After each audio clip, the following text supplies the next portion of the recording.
नमस्कार. जीवन संजीवनी हेल्थ या ऑफिशियल चॅनलमध्ये सर्वांचं स्वागत आहे. एक लिंबू सांगितलेल्या पद्धतीनं वापरा आणि तुम्हाला हवं तेवढं तुमचं वजन तुम्ही कमी करू शकता. आता हे ऐकल्यानंतर बऱ्याच जणांना आश्चर्य वाटेल, लिंबाचा आम्ही वापर केलेला आहे आणि आमचं वजन कमी झालं नाही, आम्ही हे पाहिलेलं आहे ते पाहिलेलं आहे. परंतु तुम्ही जे उपाय केलेला आहे तो चुकीच्या पद्धतीने केलेला आहे. मी सांगितलेल्या पद्धतीनं फक्त 11 दिवस करून बघा, 2 ते 2.5 किलो वजन तुमचं सहजरित्या कमी होतं. त्यानंतरही तुम्हाला वजन कमी करायचं असेल तर तुम्ही अजून जास्त दिवस वापर करा. तुम्हाला ज्या प्रमाणामध्ये वजन कमी करायचं आहे त्या प्रमाणामध्ये तुम्ही वापरा. आणि या उपायाची खासियत अशी आहे की तुम्हाला कुठल्याही प्रकारचं डाएटिंग करायचं नाही. तुम्ही जो आहार करत आहात तोच आहार करायचा आहे. ज्या प्रमाणात तुम्ही करत आहात त्याच प्रमाणामध्ये करायचं आहे. आहार कमी करण्याची सुद्धा गरज नाही. तुम्ही जे खाताय ते खायचं आहे, भरपूर खा आणि वजन कमी करा, असा हा उपाय आहे. शिवाय या उपायाची खासियत अशी आहे की तुमच्या शरीरावर तुम्ही वजन कमी करत असल्यामुळे इतर उपायाचा जो विकनेस तुमच्या शरीरावर जाणवतो, जो थकवा जाणवतो, तो थकवा तुमच्या शरीरावर अजिबात जाणवणार नाही. तुम्ही वजन तुमचं कधी कमी झालंय हे सुद्धा तुम्हाला कळणार नाही. म्हणजे कुठल्याही प्रकारचं विकनेस शरीरावर न जाणवता शरीर तंदुरुस्त तुमचं राहणार आहे. त्याचबरोबर तुमच्या शरीरातली फक्त चरबी निघून जाणार आहे. इतका हा जबरदस्त उपाय आहे. लिंबू तुमचं वजन 100% कमी करतं याची मी तुम्हाला खात्री देतो. आणि तुम्हाला जर वजन कमी करायचं असेल तर तुम्ही हा व्हिडिओ शेवटपर्यंत नक्की पहा, कारण सांगितलेल्या पद्धतीनं करणं खूप महत्त्वाचं आहे. पद्धत चुकली का मग रिझल्ट्स मिळत नाहीत. म्हणून सांगितलेल्या पद्धतीनं करण्यासाठी, योग्य प्रमाणामध्ये आणि योग्य रीतीनं करण्यासाठी हा व्हिडिओ तुम्ही शेवटपर्यंत नक्की पहा. जनरली हिवाळ्यामध्ये काय होतं, आपल्या शरीराला अन्न लागू होतं आणि आपलं वजन जे आहे ते वाढतं, असं जनरली होतं. परंतु हिवाळ्यामध्ये सुद्धा तुम्हाला हवं तेवढं वजन कमी करू शकता या उपायाने. वजन का वाढतं तर आपल्या शरीरावर अतिरिक्त चरबी आपल्या शरीरामध्ये साठते. आणि ही चरबी कुठं साठते तर जनरली आपल्या पोटाच्या आणि कमरेच्या भोवती जास्त प्रमाणामध्ये ही चरबी साठते. चरबी साठल्यामुळं आपलं वजन हे जास्त प्रमाणामध्ये वाढतं. आणि जनरली माता भगिनीमध्ये डिलेव्हरीनंतर वजन हे वाढलेलं असतं, कारण प्रेग्नन्सीमध्ये 10 ते 12 किलो वजन हे जनरली प्रत्येक महिलांचं वाढतं. दूध ग्रंथींची वाढ होते आणि मेद ग्रंथींची वाढ होते बाळाच्या पालन पोषणासाठी, हे नॅचरल आहे. परंतु त्यानंतर हे वजन जे आहे ते कमी होत नाही, ते वाढलेलंच राहतं. आणि त्यामुळं माता भगिनीमध्ये हे जे वजन वाढण्याची समस्या आहे पोटाभोवती कमरेभोवती ही तशीच राहते.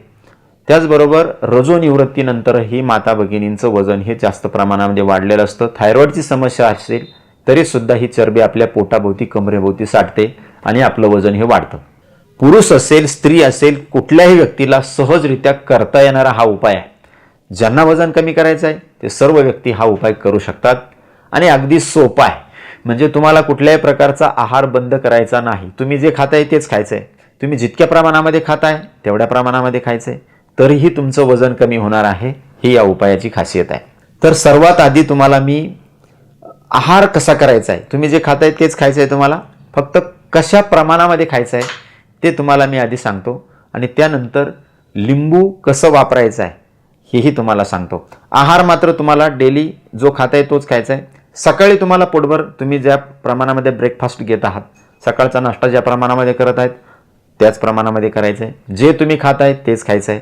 आहारामध्ये बदल करण्याची गरज नाही. दुपारी सुद्धा तुम्हाला तुम्ही जो आहार करत आहात तोच आहार करायचा आहे. लंच तुम्हाला भरपूर करायचा आहे. तुम्ही ज्या प्रमाणामध्ये करता त्याच प्रमाणामध्ये करायचं आहे. तुम्हाला आहार कमी करण्याची गरज नाही. संध्याकाळी मात्र तुम्हाला एक बदल करायचा आहे. संध्याकाळी पण तुम्हाला उपाशी अजिबात राहायचं नाही, पोटभर खायचं आहे. पण काय करायचं आहे, जर तुम्ही समजा 4 पोळ्या खात असाल तर 1 पोळी खायची आहे, राहिलेल्या 3 पोळ्याचं तुम्हाला सॅलड खायचं आहे. म्हणजे 90% तुम्हाला सॅलड घ्यायचं आहे संध्याकाळच्या वेळेला आणि 10% तुम्ही जो आहार करत आहात तो तुम्हाला घ्यायचा आहे. असं तुम्हाला डेली करायचं आहे. आहार अजिबात बंद करायचा नाही, कारण आपल्या शरीरामध्ये आपल्याला जे पोषक घटक आवश्यक आहे शरीराला ते आपल्या शरीराला मिळालेच पाहिजे. जर तुम्ही डाएटिंग करत असाल तर तुमच्या शरीरावर त्याचे घातक परिणाम होतात. विकनेस जाणवतो, आपल्याला कमजोरी जाणवते. पण या उपायाची खासियत अशी आहे की तुम्हाला अजिबात कमजोरी जाणवणार नाही. म्हणून तुम्ही जेवढं खाताय तेवढं खायचंच आहे. काय सांगितलं मी, सकाळी ब्रेकफास्टला किंवा सकाळच्या नाश्त्याला तुम्हाला तुम्ही जो आहार करत आहात तो त्याच प्रमाणामध्ये करायचा आहे, कमी करायचा नाही. दुपारच्या वेळेलाही तुम्हाला ज्या प्रमाणामध्ये तुम्ही आहार करत आहात त्याच प्रमाणामध्ये जे खात आहात तेच खायचं आहे. जेवढ्या प्रमाणात खाता तेवढ्याच प्रमाणात खायचं आहे, अजिबात कमी करायचं नाही. संध्याकाळच्या वेळेस मात्र तुम्हाला पोटभर खायचं आहे, मात्र 90% सॅलड खायचं आहे.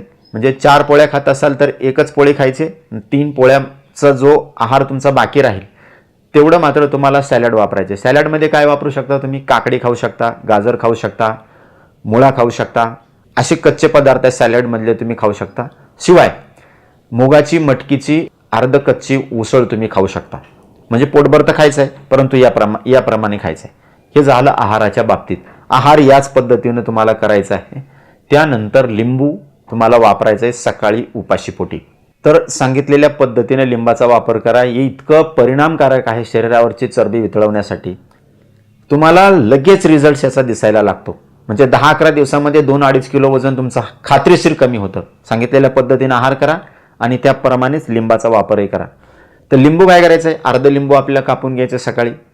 ताजं लिंबू वापरा. शिळं फ्रीजमध्ये कापून ठेवलेलं लिंबू शक्यतो वापरू नका. ताजं लिंबू वापरा. 1 ग्लास कोमट पाणी करून घ्यायचं आहे. त्यामध्ये अर्ध्या लिंबाचा रस आपल्याला मिक्स करायचा आहे, चांगल्या रीतीने त्याला हलवून घ्यायचं आहे. यामध्ये तुम्ही सालीसगट लिंबाचा पेस्ट करूनही वापरू शकता. ते सुद्धा तुमचे वजन कमी करण्यासाठी अजून चांगल्या प्रमाणामध्ये होतं. पण जर शक्य नसेल तर अर्ध लिंबू तुम्ही कोमट पाण्यामध्ये जास्त कोमट पण नाही करायचं, कोमट पाण्यामध्ये पिळून घ्यायचं आहे आणि तोंड न धुता सकाळी उठल्याबरोबर उपाशीपोटी प्यायचं आहे. हे खूप महत्त्वाचं आहे. सकाळची लाळ तुमची जी आहे ती तुम्हाला या लिंबाच्या पाण्याबरोबर आपल्या पोटामध्ये घ्यायची आहे. उपाशीपोटी आपल्याला करायचं आहे. 1-2 दिवस तुम्हाला थोडंसं वेगळं वाटेल की तोंड न धुता आपण कसं करतोय. तर संध्याकाळी तुम्ही ब्रश करून तुम्ही झोपू शकता जर तुम्हाला ऑड वाटत असेल. 2 दिवसामध्ये तुम्हाला सवय लागते. 10 ते 11 दिवस सांगितलेल्या पद्धतीनं असा आहार आणि लिंबू या पद्धतीनं तुम्ही वापरा. 2 ते 2.5 किलो वजन तुम्हाला खात्रीशीरित्या कमी झालेलं असेल. अजूनही तुम्हाला चांगला रिझल्ट हवा असेल तर त्याच्यामध्ये मध मिक्स करू शकता तुम्ही. पण मध ज्यांना शुगर आहे त्यांनी मिक्स करायचं नाही. फक्त लिंबू जरी वापरलं तुम्ही तरी सुद्धा तुम्हाला एकदम चांगला रिझल्ट मिळतो. 10-11 दिवसामध्ये 2-2.5 किलो. तुम्हाला जर अजून वजन कमी पाहिजे असेल तर तुम्ही अजून 10-11 दिवस म्हणजे 20-21 दिवस तुम्ही त्याचा वापर करा. ज्या प्रमाणामध्ये तुम्हाला वजन कमी करायचे तेवढ्या प्रमाणामध्ये तेवढ्या दिवस तुम्ही त्याचा वापर करा. खात्रीशीर तुमचं वजन कमी होतं. आणि या उपायाची खासियत अशी आहे की याने फक्त तुमच्या पोटाच्या भोवती, कमरेच्या भोवती जी साठलेली चरबी आहे ती वितळून जाते आणि त्यामुळं पुन्हा वजन तुमचं वाढत नाही. बरेच उपाय असं असतात, तुम्ही एक्झरसाईज करता किंवा उपाय करता, ते बंद केले, एक्झरसाईज बंद केला की वजन तुमचं आहे तसं किंवा त्या प्रमाणात जास्त प्रमाणामध्ये वाढतं. तर या उपायाने तसं होत नाही. तुमच्या शरीरातली चरबी एकदा गेली पुन्हा तुम्हाला ते वजन त्या ठिकाणी वाढत नाही. आहार मात्र तुम्हाला कंटिन्यू याच पद्धतीने करायचा आहे. वजन तुमचं एकदा कमी झालं की तुम्ही लिंबू बंद करू शकता. मात्र आहार तुम्हाला कंटिन्यू याच पद्धतीने करायचा आहे आणि असाच आहार केला पाहिजे.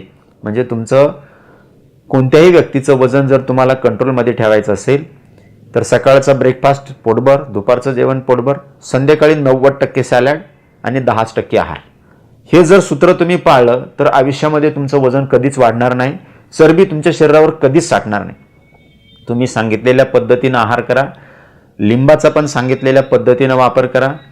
हवं तेवढं वजन कमी करा आणि अशाच नवनवीन उपयुक्त आयुर्वेदिक माहितीसाठी जीवन संजीवनी हेल्थ या ऑफिशियल चॅनलला लाईक आणि सबस्क्राईब करा. नोटिफिकेशनसाठी बेल आयकॉनवर क्लिक करा. धन्यवाद.